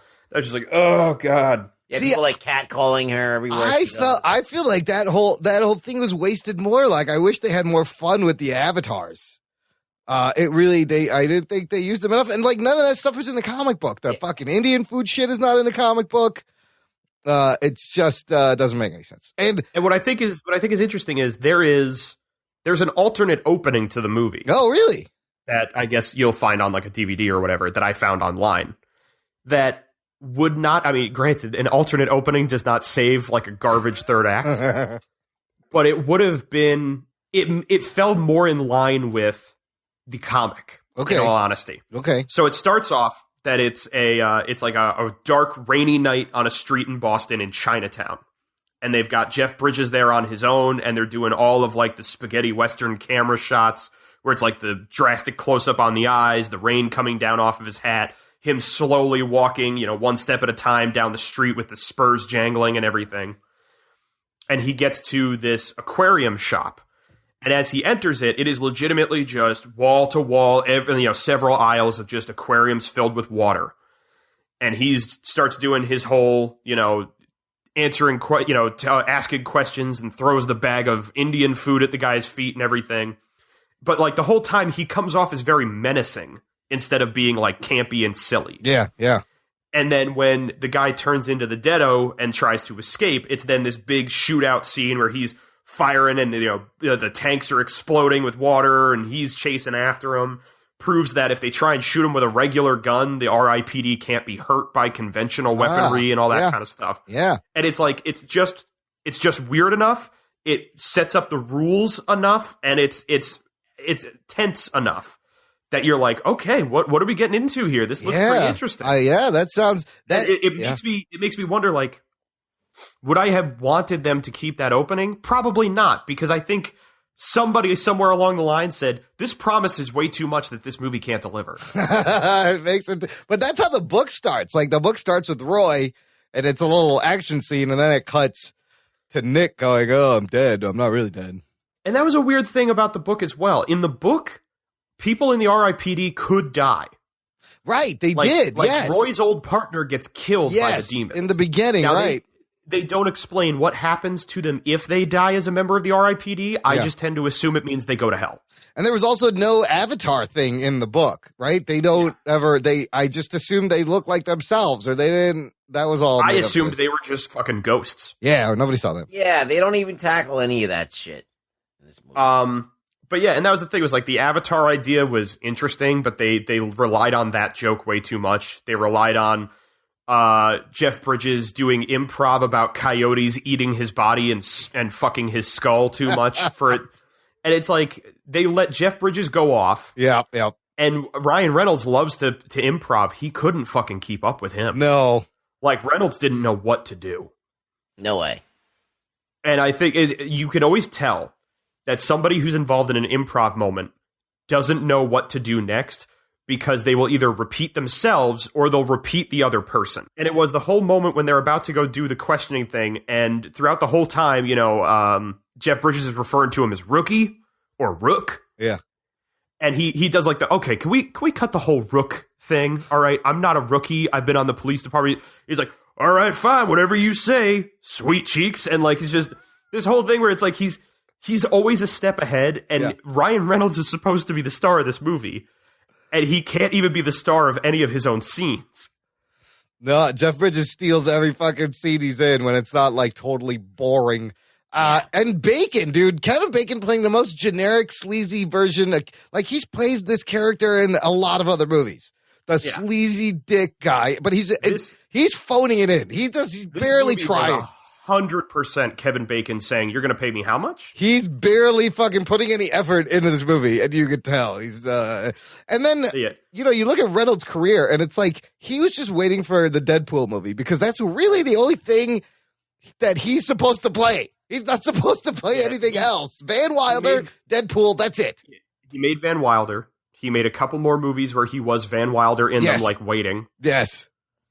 And then he made Deadpool, which is I was gonna say, and then they made X-Men Origins, and he was Deadpool. Yeah. But then after that, because it was so panned, he really, really, really wanted to be recognized as an actor. Then he made movies like Buried and Safe House and stuff like that, where he's like, well, maybe if I can't make it as like a kind of quippy dude, maybe I'll make it as an action star. And then those were like, okay. And so he also made like The Proposal. It was like, all right, well then maybe if those don't work out, I can always be the love interest in the romantic comedy. And that was like, And it's just, it makes, like, I feel so bad, and it makes me wonder, at what point does Ryan Reynolds look at all of his movies being just received mediocre in various different genres and say to himself, God, maybe it's me. Yeah, why don't I stop doing this? But, and for the ladies, you got Ryan Reynolds. You got to get him to take his shirt off once in a while if you want to use him, because, those fucking acting chops aren't pulling people in. But so not only does he take off his shirt once, he does it twice in 2 consecutive scenes. They blow their load. But, like, it's like Deadpool. He was always just meant to play. Like, he should never play any other character. Just play Deadpool. I don't think it's Deadpool. I just think that he needed to be in an action comedy that had no ties to anything, kind of. Yeah. Like, it should have just been like Ryan Reynolds cop. Like, that's it. Yeah. Like, Detective Ryan Reynolds. Like, that's all you need to do. That's all he should be. You don't need to make him a ghost hunter or anything like that. Just make him a fucking cop. Yeah. And I think it's the problem is that he was stuck for so long in the whole thing where it was like, he even mentions in Deadpool, like, no one ever hired him to be an actor. They hired him because he was pretty. Right. And like Deadpool gave him the ability to get past that because he's in a fucking mask the whole time. So now you have to pay attention to his acting and his personality. Yeah. Ultimately, the way I looked at it was they just smashed together a bunch of stuff that they knew worked in other movies. And it didn't work in this movie because they held no weight. There were no stakes. Yep. They tell us, oh, yeah, by the way, I guess there's going to be a thing where, like, the world will end. And they're like, oh, shit, really? All right, later. The thing that baffles me beyond all recognition is it's $130 million. Yeah, dude. who got that money? Was it Bridges? Like, It's Reynolds. no, but $130 million. Like, how could you invest that money into something that you have to know sucks goddamn huge donkey dick? They were just what it was as they invested that money, that was the thing. Because they put so much money into it, they didn't want to take risks. So no R rating. You know, they went, like I said, they just smashed together shit from other movies. Yeah. They cast people that they were like, people like seeing these guys. And then they blew their load on the CGI thinking that they could pretty it up enough that people wouldn't notice that it was just a polished turd. Like when you see something that's shitty it costs a lot of money, or something like Clash of the Titans, for example. Yeah. Or Battlefield Earth. How about that one? Battlefield Earth, that's a total narcissistic project by John Travolta. Yep. He created. So we know that all comes from Travolta. That's true, yeah. But when you talk about like Clash of the Titans is like a shitty movie, but it's not like you can watch it and still get something out of it, like some entertainment out of it. But like it was shitty, but like they tried to make a good movie. They just didn't. There was a lot of lacking in the writing and stuff like that. But this was like a train wreck. It was just like no one wanted to see this movie. This was no one wanted to see it in this incarnation. It was fucking not done well, and it was just if they saw the dailies from some of these CGI things and the special effects where people are like bouncing around like they're made out of rubber and being like, oh yeah, people are gonna like this. No, it's like it wasn't how finished. do they not know that? How do they not know $130 million in that it's not good? Like that's why that baffles me about Hollywood. I think the problem is that it boiled down to, and legitimately it was just producers and studio. Yeah, made by committee. I guarantee you, the directors, the actors, everybody like sat there and said, because even there was an interview they had with Jeff Bridges, and he said like while they were filming it, there were points where they felt like, the movie was going to come out very differently than it did when they finally saw it. And he was highly disappointed in what he saw, which means a lot of the things we saw either happened in the edit and there's a different version of this movie that we're never going to see, or it means that there was so little communication between the set and the studio and the editor and everything like that they all figured they were doing one thing and it turned into another. Studio interference, unsupervised. Wow, just like from beginning to end, it's just so generic, so underwhelming. There's no chemistry at all. Was there any buzz for this movie? No. I feel like there was that time in the 2000s where independent comics were like, the studios were looking at like indie comics. Like what can we take? What could be the next Men in Black or the next Hellboy? There was no excitement. Like, was there fans of the comic book that were like, oh shit, they're making a movie? I read it. I didn't even like it. Yeah, nobody that's gave a the shit. thing is that it's no one wanted this to be made. No one even knew that this comic existed. Yeah. No one I ever even asked when that movie came out and they said, based on the hit comic book series. I was like, oh, that's a comic book series? And everyone was like, yeah, I guess it looks like something they'd make into a comic. But there's also, yeah, and no one knew about it. Like Nobody I remember asked for it. When Surrogates came out, that movie Surrogates with Bruce Willis. Mm-hmm. Oh yeah, with that the was robots. based on a comic book that nobody read too. Yeah. But I think that comic book was at least written by somebody because they wanted to write a comic book and they had this idea and that was their passion. So at least the comic book and the source material itself was made with passion. There was I keep thinking about like Ghost World, where it was a fantastic movie, and I didn't know that it was a comic book, and it turned me on to that comic.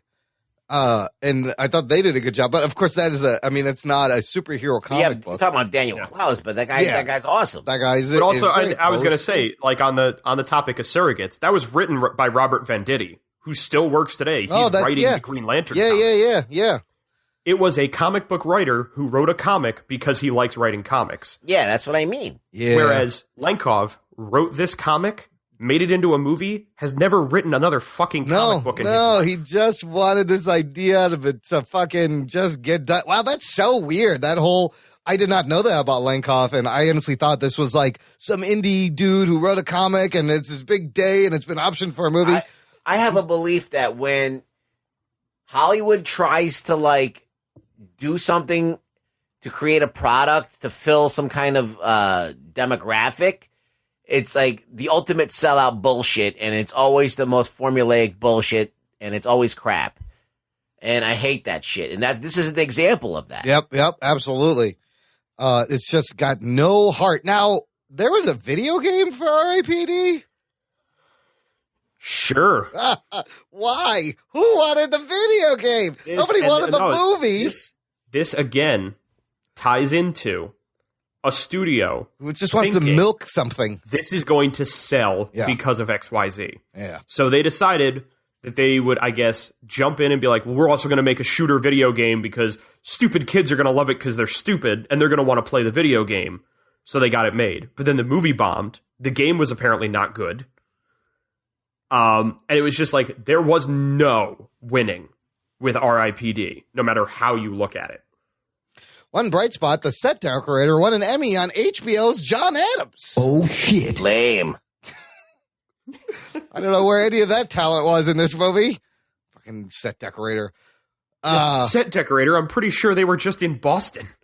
Also, I guess Bridges wrote some music for the movie.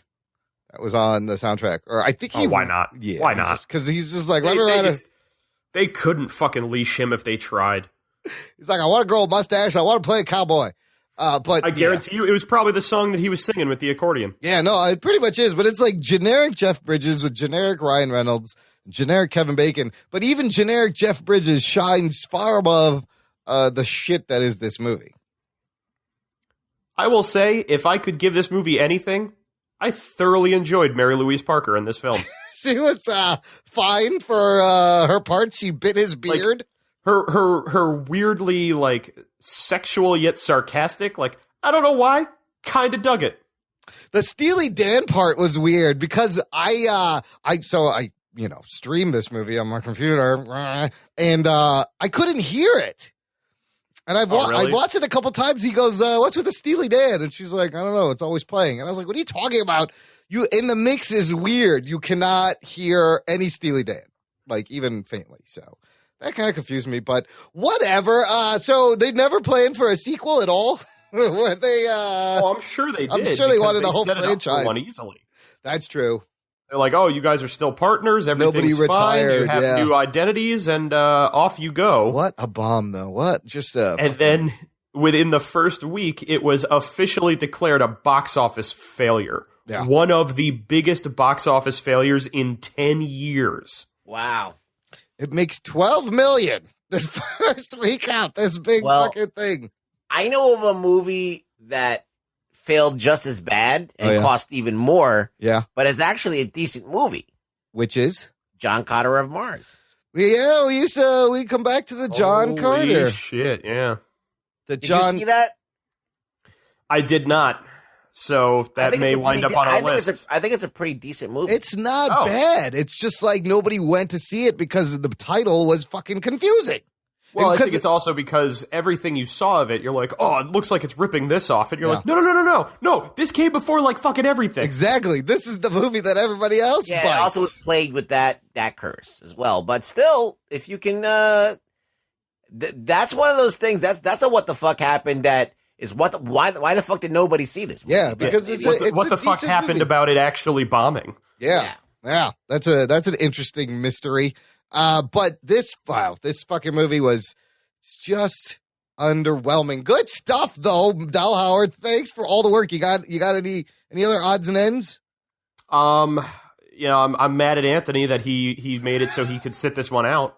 Well, now he can enjoy the movie at safe time. What happened was he didn't want to I sent him the link to the movie. He's like, I ain't clicking that shit on my PC. I was like, all right, I don't blame him. Oh, yeah, I don't blame him. On the Mac side, you can watch it. The only reason I could get that away with that shit is because I have a Mac. Yes, me too. On the Mac side, it doesn't do shit. You just fucking power through it. So, look, for the listener, if you want to check out any of the other what the fucks that we've done, this is the fifth one. I'll go backwards. Number 4 was episode 128. We did Green Lantern. So this is the double for double Ryan Reynolds. And honestly, I don't think I could do another Ryan Reynolds movie. Oh, shit. I think we need to take a clean break because enough of him being the same Ryan fucking Reynolds asshole. and us need to take a break. How much can we watch him just do the same fucking thing over and over again? And then before that, What the Fuck number 3, episode 109, Batman and Robin, 1997. That's a great one. Number 2, which was episode 75, Fantastic Four, 2015, the infamous Josh Trank movie. And it all started with episode 41, way back, episode 41, Spider-Man 3. Which was the birth of the concept. So yeah, that's a terrible movie. It's a movie. It's a movie. It's Have you listened to the episode, Ruggs? I want to. I haven't yet gotten to it yet. Why? Is it really good? I think Spider-Man 3 may have been one of our best ones, and it wasn't even technically a what the fuck. No, because we were just like messing around with the concept, and we were like, "This is great." Just going through. I gotta check it out. The Yeah, suckage. I fucking hate that movie with a passion. I think my favorite part of that entire episode is the fact that I completely forgot what the actual ending of it was. I was like, "Oh yeah, I forgot. They do kill off Venom, don't they?" Did you mention the part in that movie that gives me douche chills? Is it emo Peter singing and dancing? No, that's not. That's fine. Okay. The part where I'm in the theater and I'm like, fuck this movie, like immediately, is when Gwen Stacy is hanging off of the building and her dad just looks up and he's like, that's my daughter. Like, I'm like, are you fucking kidding me? I think how we you do. react. I think we did touch on that. Oh my god! I was like, oh my, and then the fucking guy who's dating her or like likes her looks up and goes, oh, that's Gwen Stacy. I think I like her or whatever. Weren't they dating? Wasn't he dating Gwen Stacy? She was dating Eddie Brock. Right? Yeah. Topher So Eddie Grace. Brock looks up and he's just talking to like Captain Stacy, and they're just seeing her dangling off the And building. he's and just they're taking like, pictures chilling. of her. Yeah. Yeah. He's just I'm taking like, pictures of her. There's no panic. There's nothing. I'm like, fuck this movie. I said to Imran, my favorite bit is just before that, in the fact that Gwen Stacy is currently at a modeling shoot where she is modeling for selling a Xerox copy machine. Very important photo shoot. Look, it gave us our only black costume Spider-Man we've seen, and I thought the black costume looked fucking sick. But yeah, overall, the movie is a mess. Welcome back to Spider-Man 3 Part 2 on What the Fuck What Happened. we could go on forever, but those are all the What the Fucks, listener. Go check them out. And if you want to suggest a movie, you've seen kind of what the theme is. We've done 2 Marvel movies now, 2 DC characters, and now an independent movie. This is what are we doing? Like quarterly, a couple a year? Let us know what you think would be a good candidate. Send us a tweet. Yeah, submit your email.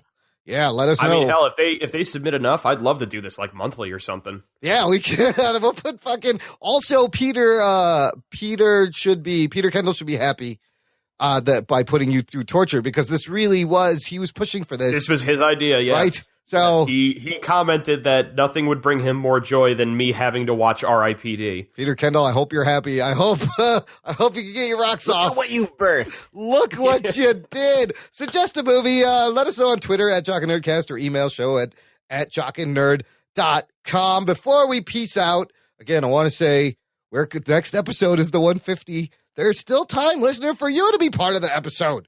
I want you to send us an audio message. Send us you can say some fucking whatever you want. You can roast us. You can congratulate us. You can just fart into the microphone. Yeah, it's a milestone. It's a milestone. You'll be part of the episode. We'll play it throughout. But also, if you have something to promote, make sure you plug a website or a product or a book or whatever. And it's a win-win for everyone. We get some fun audio. You get to plug your shit. We will have a great 150th episode.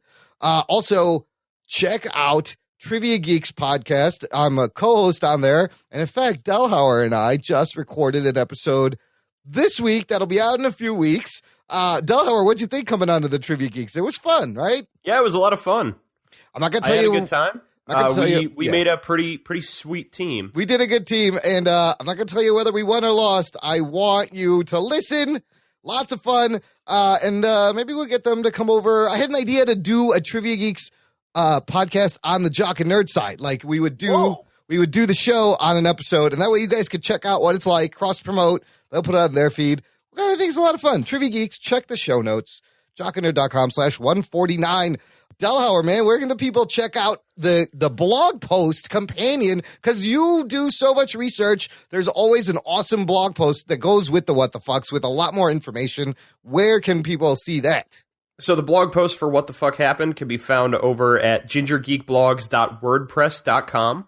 Maybe one day, every time I do this, I always say maybe one day I'll write more on there, but come on, let's be real about myself. But yeah, the What the Fuck Happens, I at least actually put up there. Yeah, I'm glad we get you to make some content. We force you to make content. Yeah. Other than that, listeners can always find me on Twitter, at Matt Delhauer, where I'm usually retweeting other people's funny things because, like I said, what do I do for myself? And occasionally on How Do I Jump. At the moment, we're on a little bit of a hiatus as things are getting resituated with Peter coming back and then potentially leaving again. Wait, Peter wasn't lost at sea. He was, and now he's back, and now he's leaving again? And now I think we're going to send him back out to sea. Yes, definitely send him back out to sea. It's like when you find $1, but then you see like somebody wipe their ass with it, and you're like, oh, I don't need $1 that bad. Throw it back out. God, I think it's the worst way I've ever described Peter Kendall. It's fair. We love the Peter Kendall. Ruggs, where do you live? Where can people say hello to you? You can only hear me on this podcast, but if you want to find Rugboy only on Twitter. That's the only place you're going to find Rugboy if you want to converse, send me messages, send me pictures of your mom's boobs or whatever. Really Rugboy on Twitter. Just find me there, and you can see me insult Dan Slott at least once a week. All day long, son. This week, I think David Malofsky sent me a picture of Dan Slott, like, waving, and I said, I could see his big fat fingers. And I tweeted back, look upon the fat fingers that wrote the worst Spider-Man. Lame. Rugboy hates Dan Yeah, so I Slott. fucking pick. One day I'm going to run into him. You might. That's going to be awkward, but the Ruggs is exclusive to the Jock and Nerd podcast. I've actually run into him before a few times. Oh, really? Yeah, but he didn't know. In a dark alleyway.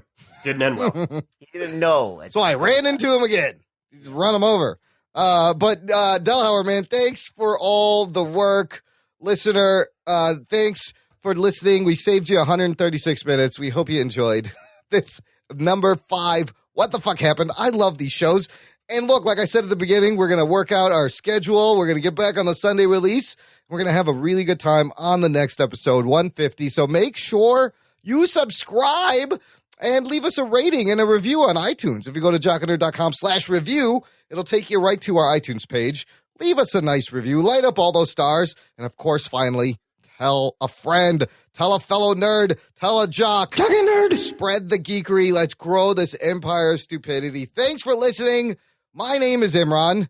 And my name is not Anthony. And we'll catch you next time. Jock and Nerd. Gentlemen, this is Democracy Manifest. It's gonna be the greatest country. Why are you putting people through this? Get your hand off my penis! You're gonna have the greatest penis. Jock and Nerd. I feel like half the country is... Why are you putting people through this? And the other half of the country is... Gentlemen, this is Democracy Manifest. And then everybody is... Get your hand off my penis! That's what's going on right now in the country.